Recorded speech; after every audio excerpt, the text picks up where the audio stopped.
I didn't even introduce myself. I'm Liz Becker, president and founder of the National Association of Divorce Professionals. I'm also the senior trainer and developer of the Certified Divorce Specialist program, and I see a lot of our CDS here, so thank you for coming on as well.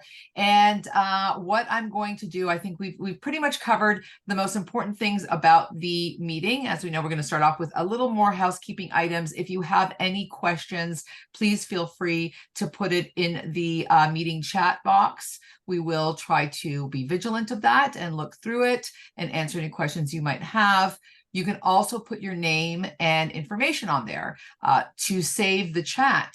When you're finished, it will save to your computer so that if there is anybody on there that you need, a resource that you need, go ahead and connect with them. Maybe create a one-on-one, little Zoom session with them. We don't put it there for you guys to spam, and make sure that you're downloading and contacting every single person on there. You want to be able to respect other members' privacy. But if there is a certain professional that you are looking to connect, or you find value and you have something that you can offer them as well, then please go ahead and reach out to them. That's also a great benefit. So having said that, I am going to transfer it over to Nicole. Before I do want to mention, I don't know if there's anybody on here from Orlando or in the Orlando area, but I am actually going to be there next week. We are doing a kickoff party for the relaunch of our Orlando chapter. So we're doing a little meetup on September 28th. So if you are in the area, please, the event is up on the event platform to register. I would love to meet you in person, or if you do know any legal, financial, mental health, or residential professionals that you think would be of value for the NNDP and vice versa, then please invite them and let them know that I'll be there. I'd love to meet them. And on that note, I am going to go ahead and pass it on to Nicole Fewer, our VP of Development. Thanks, Liz. Hi, everyone. Good to see you. I want to get right to our great speaker today, but I just want to announce that on Thursday for our marketing webinar, we have a business coach. She's amazing. We've had her on before, and she was so popular that we asked her to come back.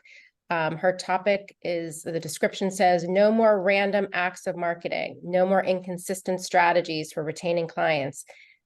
In this interactive workshop, you'll design an effective sales funnel that attracts, nurtures, and converts the right leads into being happy, loyal clients. I think it's going to be an amazing workshop. So please join us. That's this Thursday in 2 days at 12 noon. Go to the website under the marketing workshop and register for that. So without further ado, I'm going to introduce our speaker, who I'm really excited to have. She is one of our members of the Rockland chapter, and I got several emails from that chapter saying, you got to have Renee on to a monthly member meeting. Her presentations are amazing and unique. This was a topic that I had never seen come my way before, so I'll let her go into that, but I'm just going to introduce her. Renee Exelbert is both a licensed New York State psychologist and a certified elite personal trainer. She received her BS from Cornell University and her MA and PhD from New York University. She's the founding director of the Metamorphosis Center for Psychological and Physical Change, where she integrates psychotherapy and exercise with a unique focus on the mind-body connection through use of visual imagery and cognitions. She is the author of Chemo Muscles, Lessons Learned from Being a Psycho-Oncologist and Cancer Patient. Very interesting, from 2020.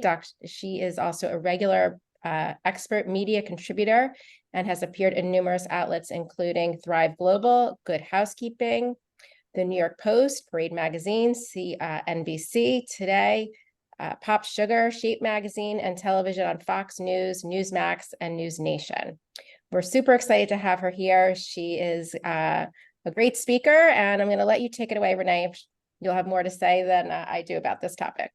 Take it away. Wonderful. Thank you, everybody, so much for joining. And I want to say a special shout out to some of my Rockland peeps. I see Steve, Mindy, and Anat. Thank you guys for supporting me. So are you all ready?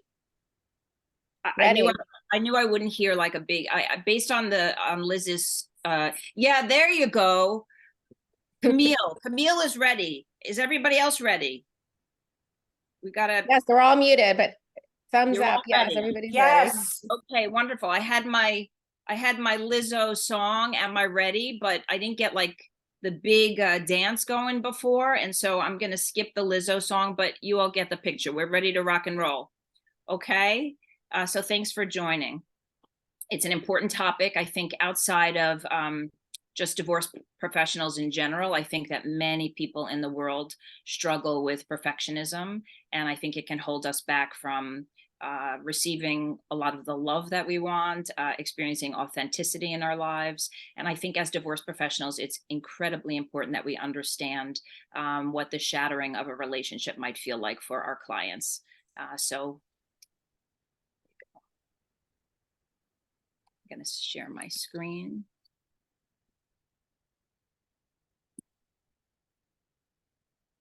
It says I can't start the screen share while another participant is sharing.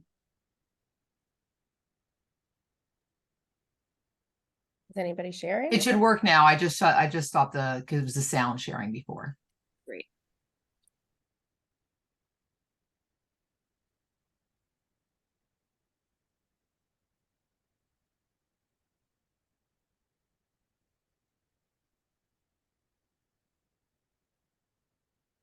Can everyone see that?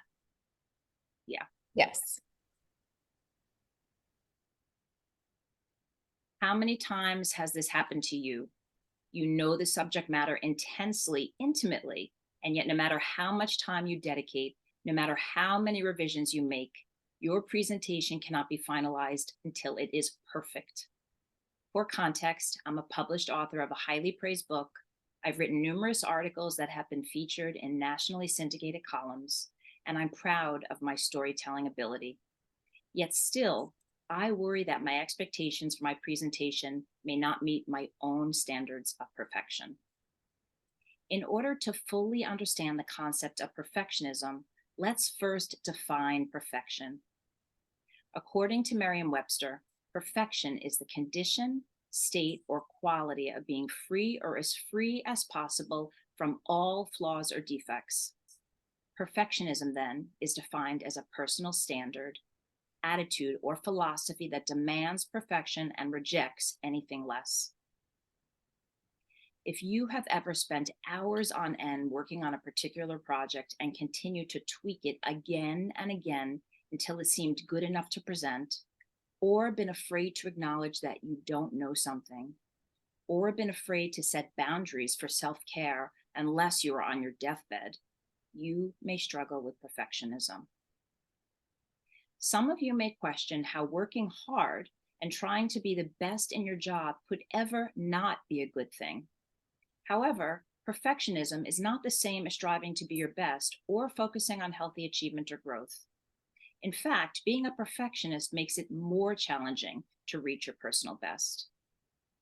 Although perfectionists are similar to high achievers, there are important differences between the two. Perfectionists are highly self-critical and demonstrate all or nothing thinking. Any mistakes made is seen as total failure and will result in the loss of respect from others. High achievers, on the other hand, feel good about what they've learned and accomplished and develop confidence even if they feel short of their optimal goals. Perfectionists are defensive and experience most comments as critical, while high achievers are open to feedback. Perfectionists also view the final product as the most important part of any undertaking, and as a result, focus less on the process of learning or the journey of a task.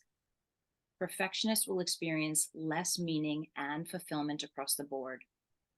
The high that they may receive from reaching a goal is ephemeral, only lasting a short time before they're vested in proving themselves and their self-worth through the next achievement. They are so caught up in the cycle that they almost never get to truly experience the joy of their accomplishments. Another personal impact of focusing on perfect is that perfectionists often feel very lonely in life. Because they are so busy showing others how competent they are, they often do not garner the social support they so desperately need. Perhaps you know someone who seems so intent on proving their capabilities that they're oblivious to the social impact it has on those around them. I have had many clients tell me how negatively impacted they are when others do not offer them help or support. often feeling unrecognized for their efforts and angry at those who do get support. Underneath the bulletproof coat of armor that perfectionists wear for others is the shame and fear that they're really not good enough, hiding a more vulnerable person who is in need of support. You may be familiar with the phrase, "Don't let perfect be the enemy of good." The tendency to be preoccupied with perfection actually undermines performance, with perfectionists often stressing more and achieving less than other high achievers. Often, so much additional time is spent in the effort to achieve that the actual goal of the activity is forgotten or deadlines aren't met. Perfectionism keeps individuals totally self-absorbed and engaged in constant self-evaluation, causing relentless frustration and many forms of adjustment problems, such as depression, anxiety, health problems, eating disorders, substance abuse, relationship issues, and low self-esteem. The central problem with perfectionism is that it is all about pleasing other people. In order to determine when you've reached perfection at something, we first need to determine whose definition of perfection we're choosing. When individuals become consumed with the pursuit of perfection, they move away from their own natural inclinations and desires in an attempt to meet the needs of someone else's idea of what is perfect. For example, if we were to push ourselves to give our boss perfect work performance, this would be based on mind reading or trying to gauge what our boss values and regards as ideal. Unfortunately, even if we are able to work hard to deliver exactly what we think the other person wants from us, we can never know for certain if that's what they really want. It's more about our perception. Yet the most important variable here is ourselves.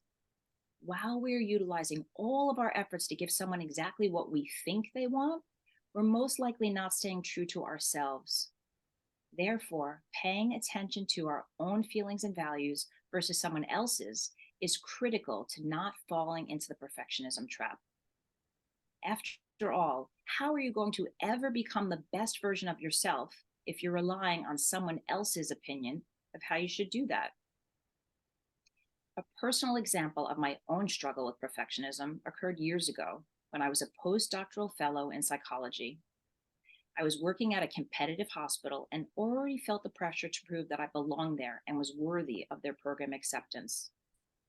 My supervisor was considered the favorite, and my peers acknowledged how jealous they were that I was assigned to him and was clearly his favorite, a coveted standing that made me feel quite important and special. He held up a figure drawing and questioned our understanding of a projective test called the house tree person, where one interprets unconscious processes through a drawn picture. "Who knows what it means when there's no neck drawn?" he queried. Silence in the room. Really? Nobody knows what that means?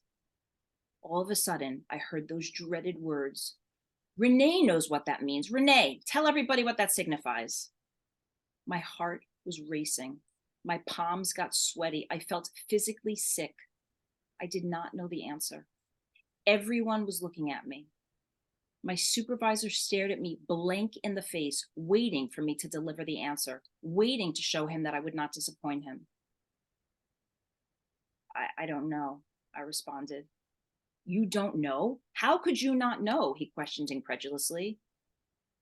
I went home and felt terrible, as if I had failed him, as if I showed everyone that I wasn't good enough. I felt like an imposter and that I had lost value in his eyes and everyone else's. Why do I remember this event that occurred over 20 years ago? Because when you are a perfectionist, these are the all or nothing moments that can feel like they define you, a mistake that nobody else really cares about, but can symbolize to you whether you're good or bad, have value or no value, belong or don't belong. It was only years later, after much work on figuring out deeper parts of my identity, that I realized how absurd this was, that his expectations of me were unrealistic, that my need to meet what I perceived to be his expectations was absurd, and that one mistake could never define my intelligence or capabilities. Part of the struggle of perfectionism is the lack of understanding about how hard others had to work and how much they had to struggle before reaching their goals. In a more transparent world, we would see the first draft and continuous and hidden efforts of those you admire, which would demonstrate that anything worth doing requires resolve, hard work, and many failures. If we truly want to understand the successful writer, we need to go to their office and look at all the crumpled pages that were written before their first published novel, or all the money the stockbroker lost before they made their fortune. Thus, we need to recognize the legitimate and necessary role of failure. This means allowing ourselves to do things quite imperfectly for a while as a price we cannot avoid paying for an opportunity one day to do something that other people would regard a spontaneous success or perfect. Interestingly enough, it turns out that making mistakes primes your brain for learning. There is a concept called neuroplasticity, which states that unlike other species, we as humans have the ability to rewire our brains. Our brains are not fixed.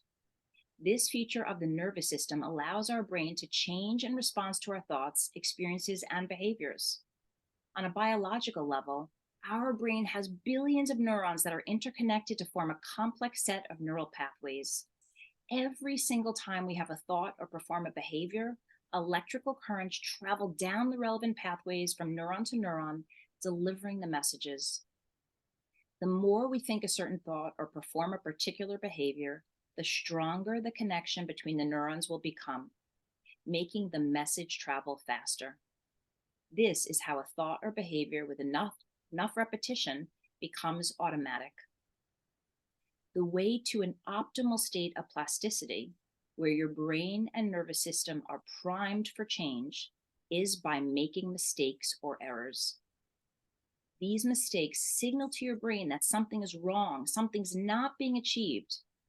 This feedback loop will trigger a series of neurochemicals to be released and alert your nervous system of the need for change. Both acetylcholine, which focuses your brain and helps your nervous system recognize the gap between what you're doing and what you're trying to do, as well as epinephrine, adrenaline, which helps with alertness, are released. As your brain begins to make these adjustments, the slightest improvements will give you small bursts of dopamine, also known as the motivation molecule. Once you enter the state of neuroplasticity that enables the brain and nervous system to change, you begin to learn from every single experience that is taking place at that moment.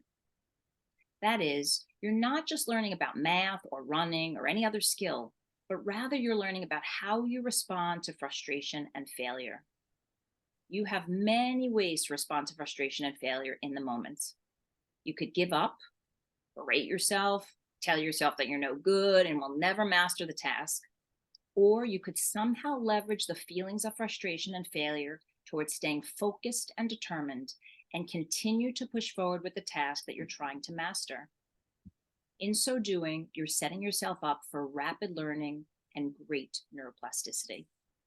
However, if you take the frustration and give up, you're using your state of plasticity to rewire your brain to end up feeling defeated, not good, and incapable. Just knowing that the way you respond to the feelings of frustration and failure can cause a surge of chemicals that prime you for future learning can make you more curious about how you handle things. This can ultimately enable you to embrace the frustration and help you move forward and grow. So, it turns out that there are many advantages to failure if you can capitalize on the experience and not go down the rabbit hole of being a perfectionist. We have all heard the term keeping up with the Joneses. This phrase originated from a comic strip of the same name first published in 1913 by Arthur Pop Momand in the New York Globe. It showed the lives of the McGinnis family who were trying to social climb by keeping up with their neighbors, the Joneses. They judged their own social standing by how their lifestyles and material goods compared to their neighbors. It was actually based on the cartoonist's own experience of trying to do this while living in Nassau County, New York. The concept of keeping up with the Joneses, and now Keeping up with the Kardashians is a real thing and exists today more than ever before. To exemplify this, all we need to do is look at conspicuous consumption, or the means to show one's social status, particularly when publicly displayed goods and services are too expensive for other members of a person's class. This can be exemplified by purchasing goods exclusively designed to serve as symbols of wealth, like luxury brand labels on clothing, high-tech gadgets and toys, and vehicles. This can even be seen amongst the display of expensive homes, vacations, or where one's children attend college. This is related to the need to prove one's value to others, moving away from personal activities like motivation, character, and ethics, and more towards performance and output. A herd mentality, or the human tendency to adopt beliefs and behaviors favored by one's peer group instead of thinking independently, can also highlight materialism and perfectionism. Extravagance is exhibited by celebrities, which then pushes the average citizen to feel unfulfilled with their basic house or car, always wanting more and more. Targeted exposure through social media creates a societal focus on chasing these ideals, causing us to see power, money, and material goods as a measure of success. Perfection. People flip through their social media accounts to be bombarded by incessant images of perfect bodies, perfect careers, perfect relationships.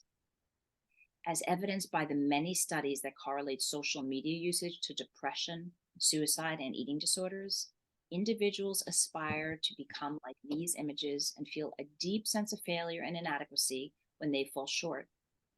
They learn to dislike themselves, focusing on their perceived imperfections that suggest failure, rather than embracing the unique characteristics that make them who they are. The problem is that these social media images to which they compare themselves represent a mere snapshot of a moment in time, a moment in someone's life that people assume represents their whole life. Just because someone spends hours and hours in the gym and has rock hard abs does not mean that the rest of their life is intact. It does not mean that they're happy, and it does not mean that they are fulfilled. It tells us nothing about the rest of their identity, which includes factors like intelligence, work ethic, loyalty, kindness. I once worked with a couple who was trying to regain their sense of trust after the husband had an affair. The wife came in to share a post from her Facebook account in which her husband posted a picture of her with hundreds of comments from friends celebrating their storybook love. She shared how enraged that made her feel because he was in the midst of a torrid affair with another woman while that photo was garnering the accolades and possible envy from others. People only see what they want to see on social media, or only see what you want them to see. As such, one rarely sees someone post on social media their fears, doubts, or darkest moments, but rather bears witness to their achievements, vacations, fancy cars, and children's college acceptances.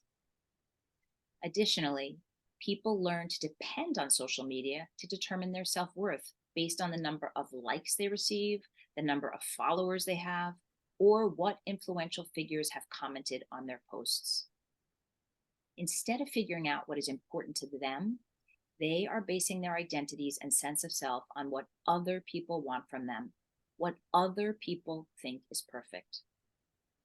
This takes the focus of self-esteem and the establishment of identity away from themselves and into the hands of others. Particularly noteworthy here is what it must be like for our clients to feel as though they have failed at their marriage. Even though divorce is so common, it's difficult for people to not get caught up in their feelings of shame and disappointment, perceiving that they are somehow less than and that their lives are no longer perfect. These feelings are only exasperated when there is any type of infidelity, rendering them feeling discarded and defective. The residual anger, hurt, and even self-blame don't just disappear once a divorce is finalized. Individuals experiencing a divorce also struggle with the shattering of the perfect family. A tremendous amount of emotional energy goes into keeping the family unit intact during a marriage. Parents work extremely hard to give their children a happy and stable life, and when their marriage dissolves, they may feel as though they have failed their kids. Especially with today's highly competitive environment, nobody wants to feel as though their children are at any sort of disadvantage. Further fueling this self-dissatisfaction are the comparisons people make to others on social media. Feelings of anger and resentment often exist, not only towards their ex-partner, who they clearly see as imperfect, but perhaps also towards friends and family who seem to have a perfect relationship. Feelings of failure are extremely normal and often come from questioning one's role in a dismantled relationship. Particularly for the perfectionist, admitting to themselves that they've made mistakes can leave them feeling quite vulnerable and deficient. Furthermore, trying to please children, parents, and in-laws with regard to filing for divorce, custody, and financial arrangements is a no-win, as we will never please everyone. We all want to achieve. We all want to live happy lives, and we all want to be seen by others as good people. But none of us are perfect, because perfection is not real. We are each a mixed bag with no human being better than another. We are a beautiful constellation of flaws and imperfections and strengths, and some of our most difficult moments are the things that define us and give us our true character. Although it can sometimes be difficult to resist the impulse to please others and accept less than flawless performance from ourselves, there are important ways that we can acknowledge all that makes us unique and special. Instead of keeping up with the Joneses, I'd like to share some ways that we can keep up with ourselves. First, remember that perfection is living up to someone else's standards. In order to combat this aspiration of perfection and instead strive for achievement, we need to differentiate what is important to ourselves versus the perception of others. Number one, carving your own path. It's scary, but it's important for us to figure out who we truly are and what makes us happy. All great historic figures risked judgment from others in order to stand up for what they believed in. Martin Luther King Jr., Gandhi, and Nelson Mandela were all visionaries. They didn't sit around to see what others were doing or if others validated them. They did what they believed in and stayed connected to their vision. Exposure therapy teaches us that the more we expose ourselves to a frightening stimulus or situation, the less scary it becomes. That is, if we want to attempt to move away from the thoughts and perceptions of others, we have to slowly do things that make our voice louder and their voice less powerful. Try it. There is tremendous liberation in saying no to someone's request for something when you're overwhelmed, even though you fear they'll be mad at you. These are the small ways you can begin to go against the herd and find your true sense of identity. In the corporate environment, this can be trickier. There needs to be a culture of empowerment and autonomy for employees to feel authorized to stand up for their beliefs, even if this might mean going against the grain.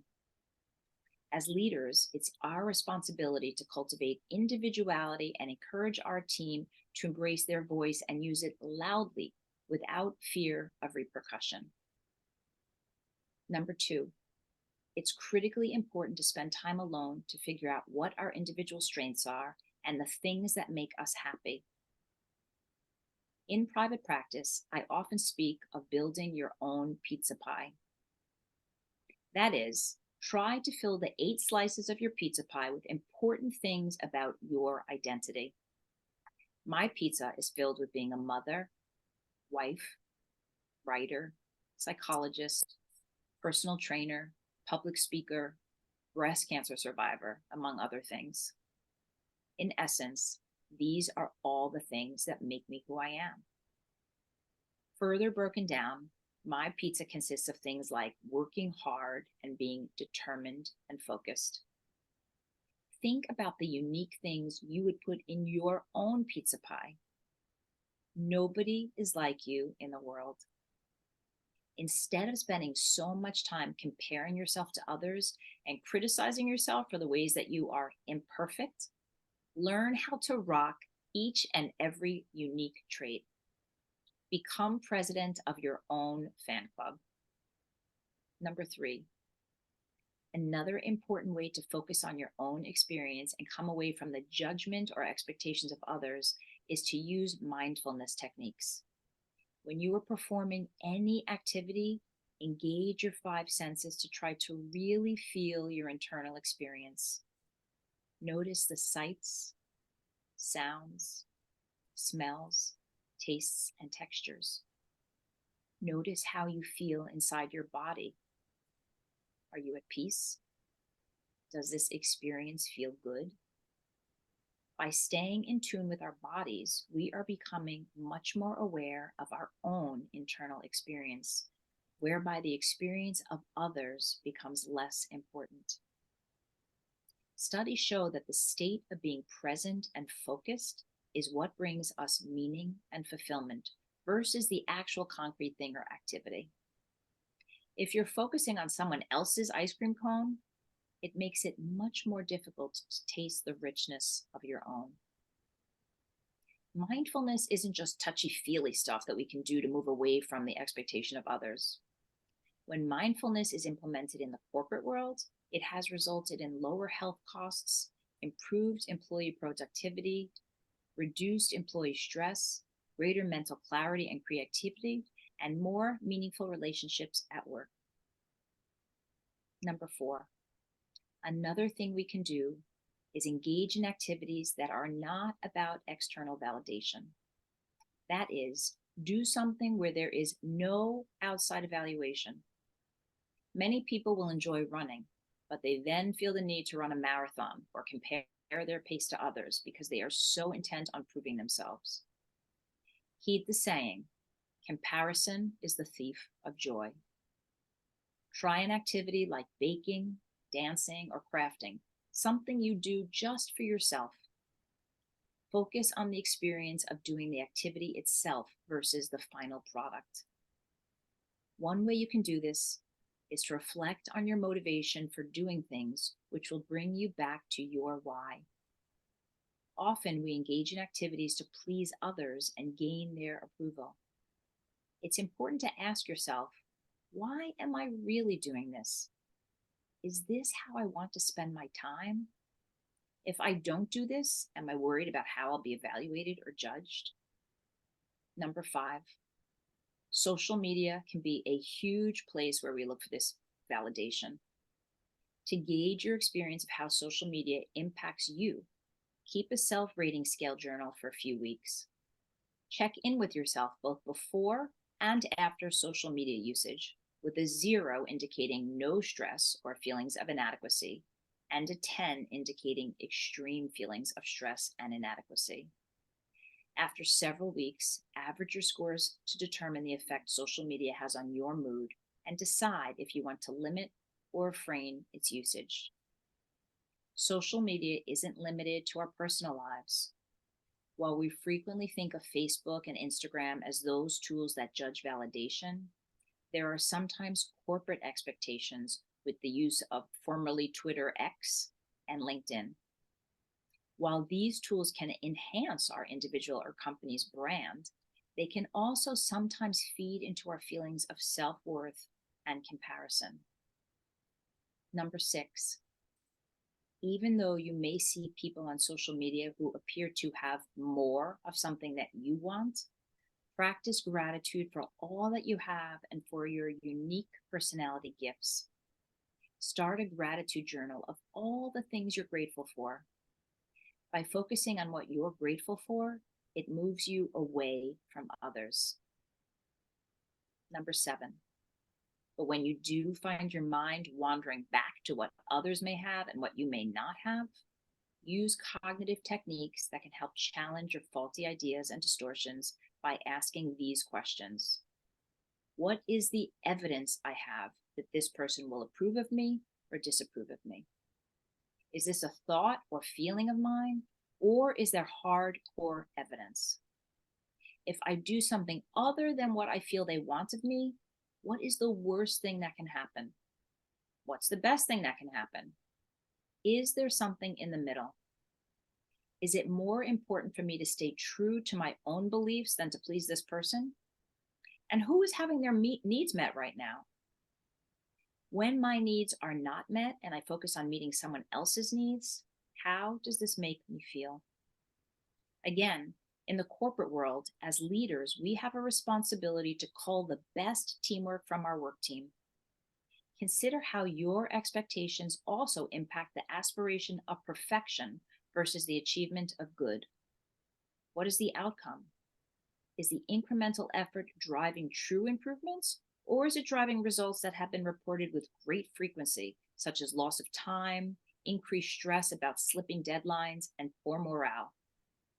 As divorce professionals, we must always stay mindful that our work, which can oftentimes be fueled by our own need for recognition and success, is about supporting individuals who are experiencing trauma. With all of our actions, we must remain cognizant of the psychological experience of our clients. We must be aware that they already may be distorting their thinking, seeing their divorce as a total failure. It is our job to help them through this process while maintaining this understanding. Number 8, as employees and leaders, as well as in our personal lives, we have to learn to trust our work and feel good about it. As long as you can look inside yourself and feel proud of your efforts and that you have worked with good intention and a full heart, be satisfied with good enough.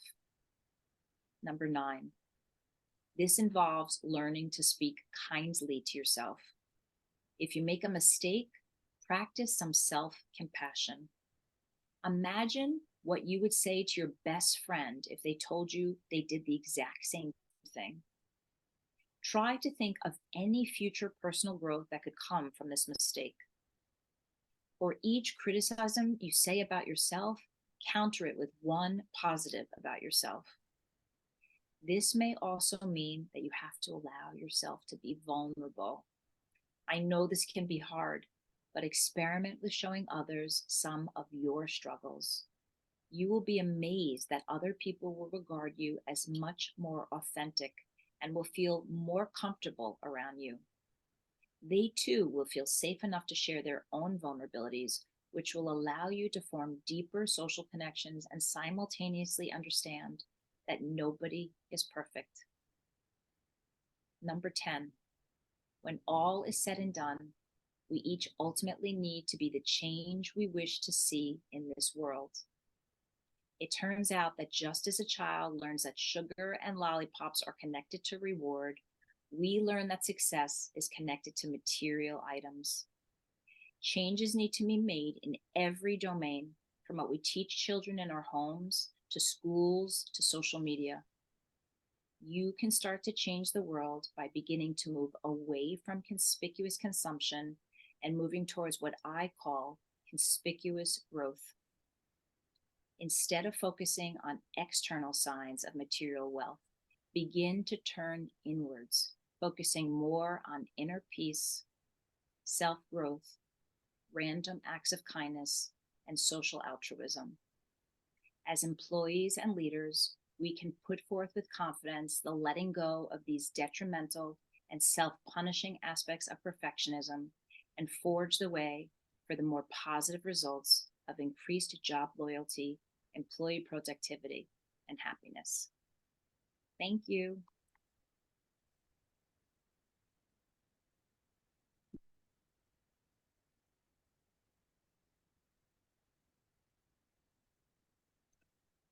So at the end of the presentation? The end of my presentation. Oh, okay. That's great. Good. Wasn't sure. You're so calm, and though you're such a therapist, right? It was so calming listening to you. I love it. Anyway, wow, a lot of interesting, unique information for sure. Yeah, Thank there you. we go. We'll open it up Awesome. to some questions. Yes, Liz? Yeah, I was gonna say, let's open it up for questions right now. So you can either raise your hand if you want, Renee. Do you want them to ask the questions, or they can put in the chat box? If Question, anybody shout it out. anybody this- have any? I'm gonna shout out. Hi, everybody.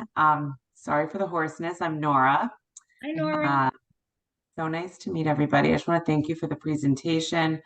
Something that really resonated with me as I was listening to actually is about divorcing clients. I'm a co-parenting specialist and a divorce coach and a social worker. And so when we strive for perfectionism, not just professionally, if we're holding on to that while we're working with our clients, we need to hold space for them to let go of what the perfect divorce looks like, because it doesn't exist, right? The idea of letting go is an expansive, right, act, and you have to constantly work that muscle. So if we as professionals are letting go, whatever we're carrying, we're bringing into the room with us or on Zoom or wherever we're seeing our clients. And I just think these reminders are so important, because not only is it about us, but it's about how we hold space for our clients in that way, right? You could go into a divorce, and the idea of like, okay, we're going to help our clients to understand they can only control themselves in the divorce process. And so this information really resonated with me as these constant reminders of helping our clients to get there too, not just as professionals. So I'm really grateful for the way that you shared it, because our inner work affects our clients, and then we're able to bring them into a space of acceptance sometimes of the things we don't like, and knowing that what we think right might be a perfect divorce ends up really like not being the right answer for your family. So I'm really grateful for that. Thank you. And I'm seeing that you're a therapist, and and what you made me think about is that in psychotherapy, right, as mental health professionals, we always want to talk about not being perfect and model for other people, sometimes that that we all struggle, right, and that Yes. people that everybody's flawed, and that there is no right way to do things, right, and it's more about just sort of seeing things in the gray. That's helpful for our clients too. And so absolutely, with divorce, I think we all need to do that as divorce professionals, that you can still show somebody that you're empowered and can help them through their journey, but help them also understand that there is no ideal, right? Thank you. Thank you so much. There is a question in the chat box by Catherine Hoffman, and she's asking, what does the no next sketch mean? That's so funny, because every time I give this speech, everybody's focused on what does that mean. I should not tell you and just go off the Zoom and leave you wondering what it actually mean. And it's funny, because of course I had to go look that up 20 years ago, right? That was a big thing for me. What does that mean? But it means that there's no separation between our thoughts and our actions. And so it's really when somebody is impulsive and just does something without having any thought process. So you can often see that in very impulsive individuals. And so the whole idea with projective drawings is that people will often draw aspects of themselves. So now you know. Yeah, I always talk about, and I teach in the CDS training about us being mind-body beings. And even though we see them as separate, they're really together in sync. So one controls the other all the time, right? So that was a great sketch. Camille, you have your hand up. So did you want to ask your question? I do. So I was going to comment more generally on this whole perfectionism thing. I'm going to just own up right now. I'm guilty. I've done it. And something that I found has helped me, and maybe it's just me, maybe it'll help other people, is exploring some of my creative side. I took up photography. I've been writing poetry, and I participate in some groups where you share your work and then you get feedback. And just even the most minor comments on your creative effort. It's hard. It's really hard to hear someone, express a view of it that maybe doesn't completely agree with you. But I found over time, both mastering the skills, because photography is not, just look through the camera, snap, you're done.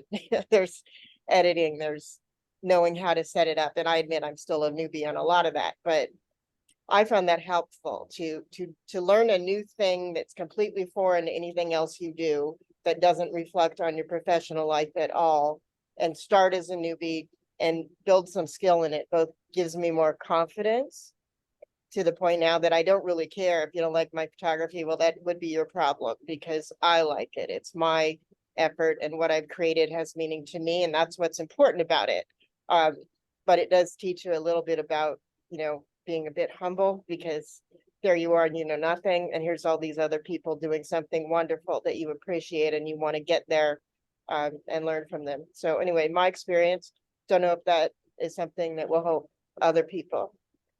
I thank you so much for that, Camille, and I think that sort of comes back to the whole idea of mind reading and other people's expectations and what other people regard as good, because we're all raised in homes where we're taught by our primary caregivers what is valued, right? And so some homes education is valued, in other homes mechanics or creativity is valued, and so we grow up wanting to get those accolades from our parents, and then we go out into the world and we take those beliefs and we think that everybody else has the exact same beliefs, right? So if we come from a family that values education, we go out in the world and we think that's the only way for us to be valuable. And so when it comes to art or whatever else it is, everybody has a different idea of what they value, and everyone has a different idea of what they think is good or bad.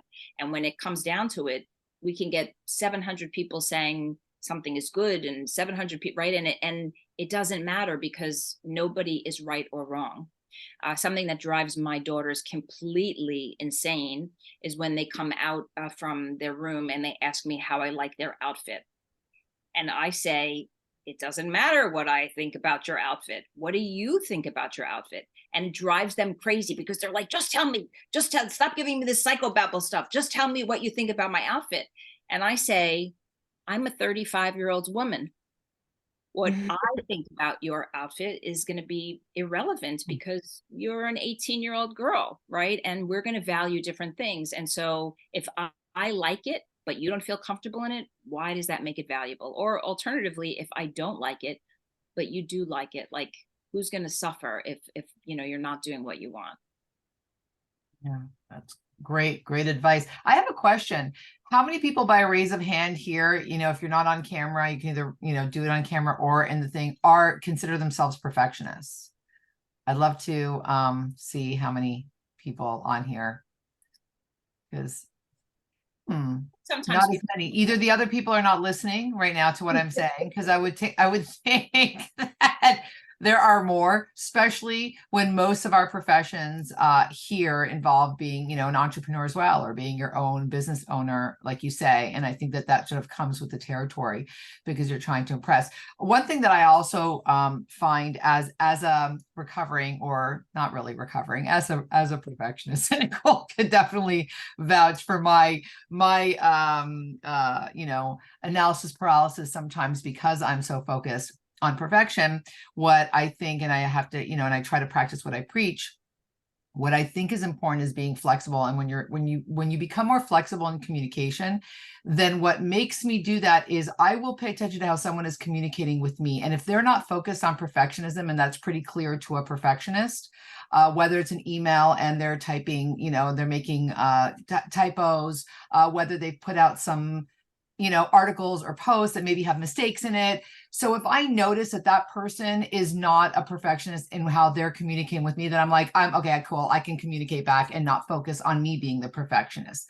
So this also helps sort of reprogram my mind that I don't have to be a perfectionist all the time in what I'm saying, because that person is probably not looking at my typos. They're probably, and if they do find it, they're not caring about it, just like you said, so when you are able to start realizing that not everybody has the same expectations of you as you do for yourself, with this constant perfectionist mentality, if you can say, okay, with this person, it's okay for me to be not perfect. I can make a typo. I don't have to think 3,000 times. But with this person that I see that their quality is at a certain level, maybe I want to pay a little bit more attention to what I'm doing. So that's just something that works for me It's at this great point. feedback. And I also think that if people sort of looked inward and thought about the people that they feel most uncomfortable around, it's often people who seem perfect, right? And they feel like they need to be impressing them, or they can't make mistakes. And when we really think about it, those are the people that we don't really want to be around. We actually want to be around people who are vulnerable and who show us that they struggle. And when you show other people that you don't have it all together, they're much more likely to offer help, and they're much more likely to just give you love, Sure. And so letting go of, this idea that you have to have it all together all the time is just not, it's not a realistic premise. Yeah. Thank you for that feedback. No, We definitely. do have another question. We have one more hand raised. Probably have time for one more. Yep, we do. Paul, Mhm. I think you're muted. You got to unmute. Yeah. Sorry about that.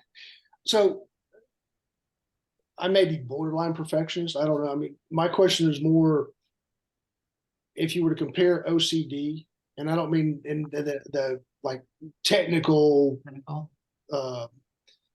clinical term, but just always wanting things to be a certain way versus being perfectionist. Is that, I mean, are the two interrelated? Yeah. Or- So I think that there are aspects of, there are different ways to, without getting so clinical, I understand exactly what you're saying. There are different ways for mental health people to conceptualize OCD. And I think that underneath the, even if it's not hardcore OCD with repetitions and compulsions, even if it's needing something to be the exact way, I always believe as a clinician that there are deeper reasons why we feel that way.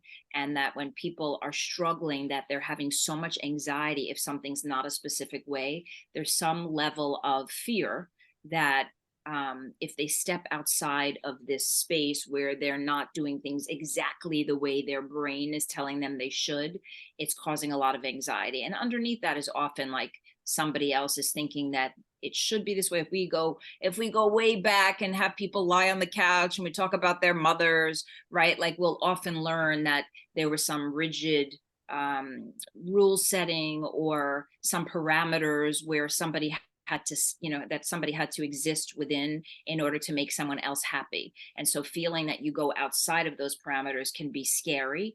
And so it's sort of like, let me make sure I do this exact thing. And one of the things with perfectionism, OCD, any of those things is like learning to step outside of those boundaries and testing it and seeing that most people in the world will be accepting that that person's worldview is often skewed by somebody from their childhood.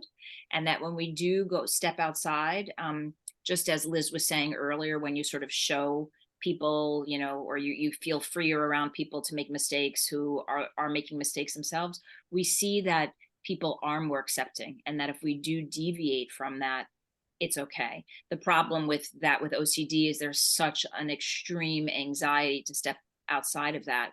And that comes back to what I was talking about earlier about neuroplasticity, right? The more we do something over and over and over again, whether it's a behavior or a thought, the more it becomes wired in our brain, right? And so if we're operating in the world all the time, like I have to stay working until 10 o'clock and I can't make any mistakes and I have to do this, that just becomes reinforced over and over and over again, right? And so in order to even the scoreboard, if that behavior has been existing for many, many years, that behavior has 1,000 points. And in order to get this non-perfectionist or non-OCD kind of part of the brain up to par, we have to at least get 1 point, right?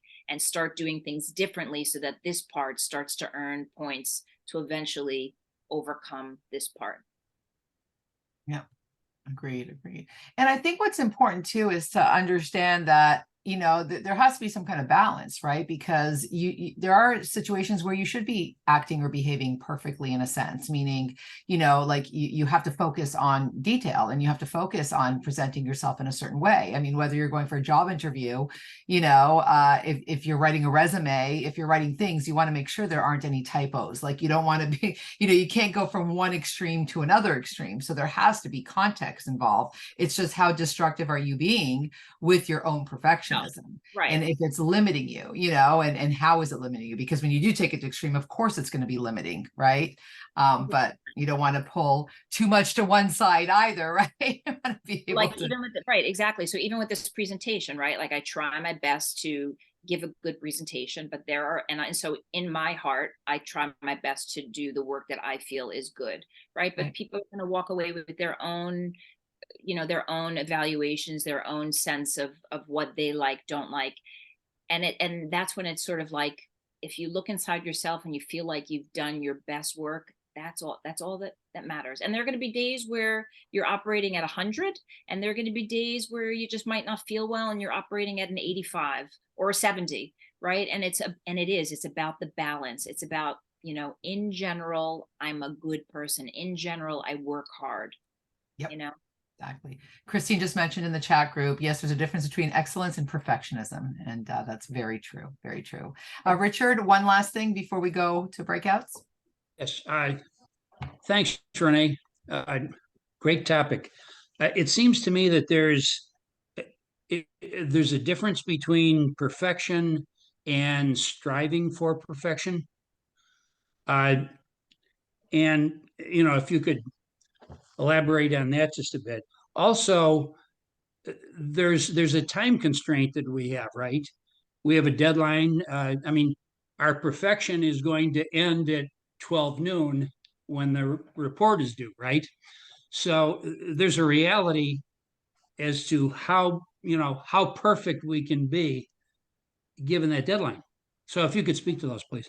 Yeah, thank you for the question. So this idea of aiming for perfection, I think the main thing is to understand that perfection is not a real thing, because my idea of perfection is different than your idea of perfection, is different than Anat's, different than Liz, different than, right? Like everybody's idea of perfection is completely different.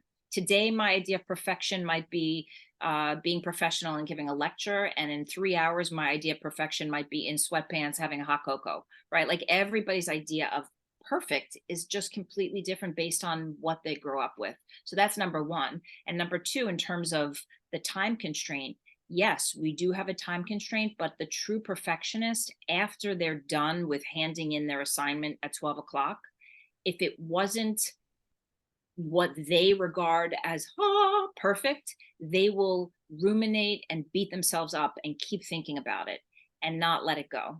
And in addition to that, when they do have a real moment of success, it's difficult to sort of stay in that space of self joy and self accomplishment, because they're quickly onto, okay, well, how do I prove myself next?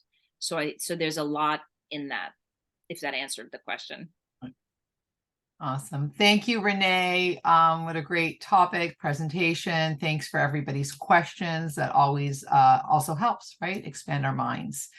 And we appreciate you for being here, being part of the NADP, Renee. And on that note, I do want to highlight that I did put in the chat for those that are CDS graduates, this meeting does fulfill one CDS CE continuation credit, and the code you will need to input is in the chat. It's CDS SEP as in Peter, P as in Peter, R23. So again, that's CDSS EP PR23.